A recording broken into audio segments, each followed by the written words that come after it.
Il y a une vérité que personne ne t'a jamais dite. Une vérité que tu refuses peut-être encore de voir. Plus tu aimes, plus tu es vulnérable. Plus tu veux protéger, plus tu es manipulable. Et dans ce monde qui récompense la stratégie plus que la sincérité, celui qui n'apprend pas à devenir froid finit brisé par ses propres élans de cœur.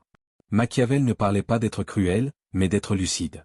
Il savait que la pitié mal placée est une faille. Que l'attachement non maîtrisé est une faiblesse exploitable. Et il avait raison. Car l'histoire de chaque trahison commence toujours par une confiance offerte. Tu crois protéger ceux que tu aimes. Mais parfois c'est précisément eux qui te détruisent en silence. Par ignorance, par égoïsme, ou simplement parce qu'ils savent que tu ne leur résisteras jamais. Cette exploration n'est pas une incitation à la froideur vide. C'est une sagesse sombre mais libératrice. Pourquoi deviens-tu la proie de ceux que tu veux le plus protéger? Et surtout, comment sortir de ce piège émotionnel sans perdre ton âme? Nicolas Machiavel n'était pas un tyran. Il était un observateur, un homme lucide qui a osé regarder le pouvoir sans ses oripeaux moraux. À la Renaissance, l'illusion d'un ordre chrétien structuré s'effondrait. Les alliances se brisaient en coulisses, les princes s'empoisonnaient en silence. C'est dans ce contexte qu'il écrit Le Prince. Un manuel de survie pour ceux qui veulent rester debout dans un monde sans pitié. Il y affirme que l'amour est instable, que la fidélité est conditionnelle, que le respect ne se gagne que par la force maîtrisée. Cela choque parce que cela sonne juste. L'idée que l'on peut gouverner, protéger ou aimer sans jamais user de fermeté est une illusion douce mais destructrice. Machiavel, au fond, ne parle pas seulement au prince. Il parle à toi.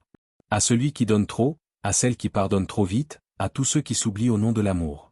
Il ne s'agit pas de rejeter l'amour, mais de ne plus y abandonner les yeux fermés. Car c'est là que commence ta chute. Premier principe. L'affection affaiblit le jugement. Tu crois voir clair, mais ce que tu ressens pour l'autre trouble déjà ta vision. Quand tu tiens à quelqu'un, tu veux croire à son innocence. Tu minimises ses fautes. Tu repousses tes intuitions, et tu finis par justifier l'injustifiable. Machiavel disait que celui qui gouverne ne peut se permettre d'aimer plus qu'il ne comprend. Car aimer sans comprendre, c'est se rendre aveugle volontairement. Le problème, ce n'est pas que tu aimes. C'est que tu confonds l'amour avec la cécité. Chaque fois que tu protèges quelqu'un de la réalité de ses actes, tu t'éloignes un peu plus de ta propre vérité. L'affection devient alors un poison lent. Ce n'est pas ton amour qui t'abîme. C'est le refus de voir clair à travers lui. Machiavel savait que la lucidité est l'arme du sage, même face à ceux qu'il aime le plus. Tu n'es pas appelé à devenir froid. Tu es appelé à devenir lucide. Deuxième principe. Celui qui dépend de l'amour des autres perd son pouvoir. Tant que tu as besoin que les autres t'aiment, tu ne peux pas être libre. Tu adaptes tes paroles, tu arrondis tes angles. Tu pardonnes trop vite, tu t'excuses même quand ce n'est pas toi le problème. Tout ça parce que tu as peur d'être rejeté. Machiavel l'a vu chez les princes faibles. Ceux qui cherchaient à être aimés plus qu'à être respectés finissaient trahis par tous. Celui qui dépend de l'amour des autres est malléable, prévisible, manipulable. Certains savent exactement quelle corde tirer pour t'affaiblir. À chaque fois que tu t'affirmes, ils te punissent en retirant leur chaleur. Le vrai pouvoir, c'est de ne pas avoir besoin d'être aimé pour dire la vérité. C'est de pouvoir rester seul plutôt que de vivre dans la compromission. Machiavel disait que la crainte est plus fiable que l'amour. Non pour justifier la peur, mais pour rappeler que l'amour humain est trop inconstant pour en faire une base de pouvoir. Troisième principe. La bonté sans limite attire les prédateurs. Tu crois que ton cœur pur finira par être reconnu. Mais le monde ne fonctionne pas ainsi. La bonté, offerte sans discernement, devient une invitation silencieuse pour ceux qui cherchent à prendre sans donner. Plus tu donnes sans poser de limites, plus tu deviens une cible. Machiavel écrivait que la bonté mal placée pouvait conduire à la ruine, car elle empêche de voir le mal quand il s'approche en souriant. Ces amis que tu aides encore alors qu'ils t'ont trahi 1000 fois. Être bon est une force, mais être bon sans conscience, c'est offrir une arme à ceux qui n'attendaient qu'une brèche. Machiavel disait que le prince devait parfois cacher ses vertus pour ne pas être dévoré. Si tu veux que ta bonté survive, tu dois d'abord la protéger. Cela commence par oser refuser, oser déplaire, oser fermer la porte. Ceux qui te méritent sauront lire ta bonté, même dans ta fermeté. Quatrième principe. La pitié est une faille stratégique. On t'a élevé avec cette idée, pardonner, c'est être grand. Mais Machiavel t'aurait mis en garde contre la pitié non éclairée. Celle qui, au lieu de guérir, permet au mal de s'enraciner. Tu penses bien faire en donnant une seconde chance. Mais souvent, ces gestes sont perçus comme des aveux de faiblesse. Machiavel a observé cela chez les rois. Il disait que la clémence excessive entraîne le chaos, car elle affaiblit l'autorité. En laissant faire, tu ne fais pas preuve d'amour. Tu participes à ta propre destruction. La vraie pitié n'est pas de laisser passer l'inacceptable. C'est de dire la vérité, de mettre des frontières. La fermeté peut blesser un instant. L'absence de limite, elle, détruit lentement. Tu n'es pas faible parce que tu ressens. Tu es faible seulement si tu refuses d'agir à cause de ce que tu ressens. Cinquième principe. L'amour rend aveugle à la trahison. Tu crois que tu saurais si quelqu'un te trahissait. Mais c'est faux. Lorsque tu aimes, ton regard devient sélectif. Tu ne vois plus la personne, tu vois ce que tu veux qu'elle soit. Tu lui prêtes des intentions qu'elle n'a pas, tu justifies ses silences. Machiavel disait que la loyauté est rare, car l'intérêt personnel finit toujours par prendre le dessus. Quand tu donnes ton cœur à quelqu'un qui ne sait pas porter cette responsabilité, tu livres ton destin à un pilote ivre. Machiavel ne disait pas de ne jamais faire confiance. Il disait de toujours laisser une part de doute, même face à ceux que l'on aime. De ne jamais confondre la loyauté reçue avec la loyauté garantie. Car l'amour rend aveugle, et cette cécité, si elle n'est pas éclairée, te mènera à donner à ceux qui n'hésitent pas à reprendre. Sixième principe. Le respect se gagne par la fermeté, pas par l'attachement. Tu veux être respecté, mais tu choisis la douceur. Tu crois que plus tu t'attaches à quelqu'un, plus il te respectera. Ce n'est pas ainsi que les choses fonctionnent. Le respect n'est pas de l'amour. Il naît de la clarté, de ta capacité à poser des limites et à les maintenir. Machiavel l'a compris mieux que quiconque. Il écrivait qu'un prince devait être plus craint qu'aimé. Non pour semer la terreur, mais parce que la peur est plus stable que l'affection. L'amour est capricieux. Il change avec les saisons. Mais la fermeté traverse les tempêtes. Observe qui sont les personnes que tu respectes vraiment. Ce ne sont pas celles qui disent toujours oui. Ce sont celles qui savent dire non sans trembler. Le respect commence par toi, par ce que tu acceptes, par ce que tu ignores. Septième principe. L'impitoyabilité peut être un acte d'amour supérieur. Ce que tu refuses de faire aujourd'hui par peur d'être dur, tu le regretteras demain quand les dégâts seront irréversibles. Parfois aimer réellement, c'est couper, c'est dire non, c'est partir. L'impitoyabilité n'est pas toujours de la froideur. Elle peut être une forme suprême d'amour. Machiavel disait qu'un dirigeant devait être capable de cruauté, non par goût, mais par nécessité. Car ne pas punir une faute grave, c'est trahir tout un peuple. De la même manière, ne pas poser de limites fermes face à celui qui te détruit lentement, c'est trahir ton âme. Ce n'est pas de la haine. C'est un amour assez profond pour renoncer à l'illusion. Tu ne fais pas cela pour détruire. Tu fais cela pour ne plus être détruit. Machiavel ne croyait pas en un monde juste. Il croyait en la lucidité comme seul refuge possible dans le chaos. Tu viens d'entendre les principes. Mais ce n'était que la surface. Car la vraie bataille ne se joue pas dans ce que tu fais. Elle se joue dans ce que tu ressens. Voici 5 vérités qui te déchireront avant même d'être posées. Première vérité. Le conflit entre loyauté émotionnelle et vérité intérieure. Il y a des gens que tu n'arrives pas à affronter, pas parce qu'ils sont puissants, mais parce que tu les aimes. Et cet amour est devenu un piège. Tu sais que tu dois parler, mais tu te tais. Tu sais que tu dois partir, mais tu restes. Machiavel parlait de maintenir l'ordre d'un royaume. Mais dans ton royaume intérieur, il y a des conflits plus dévastateurs. Ce n'est pas contre l'autre que tu luttes. C'est contre toi. Il arrive un moment où la vérité intérieure devient plus forte que la loyauté émotionnelle. Un moment où rester, c'est mourir à petit feu. Alors tu deviens impitoyable. Pas parce que tu ne ressens rien, mais parce que tu as trop ressenti trop longtemps. Et la seule fidélité qui compte désormais, c'est celle que tu dois à ta propre clarté. Deuxième vérité. La peur de devenir celui qu'on déteste. Tu hésites à être ferme. Tu recules devant la rupture. Pourquoi? Parce qu'au fond de toi, tu as peur de devenir comme eux. Ceux qui t'ont blessé, ceux qui ont choisi la froideur. Alors tu fais l'inverse. Tu accueilles toujours, tu pardonnes sans fin. Ce mécanisme est noble, mais il te détruit. À force de vouloir éviter d'être le méchant, tu deviens le martyr. Machiavel observait les faits. Il disait que celui qui agit par peur de paraître cruel finit par se faire dévorer. Parfois, la fermeté est la seule manière de ne pas reproduire le mal. Elle arrête le cycle. Être impitoyable dans ce contexte, ce n'est pas devenir l'autre. C'est refuser d'être son miroir inversé. Tu ne fais pas cela par vengeance. Tu le fais pour protéger ce que tu veux rester. Troisième vérité. L'impitoyabilité n'est pas le contraire de l'amour, mais de l'illusion. Tu as grandi avec cette idée fausse. L'amour, c'est tout accepter. Dire non, c'est blesser. Alors tu restes, tu t'accroches, même quand l'autre s'est depuis longtemps éloigné intérieurement. Tu appelles cela de l'amour. En réalité, ce que tu entretiens, c'est une illusion. Machiavel écrivait que le prince devait voir le monde tel qu'il est, pas tel qu'il voudrait qu'il soit.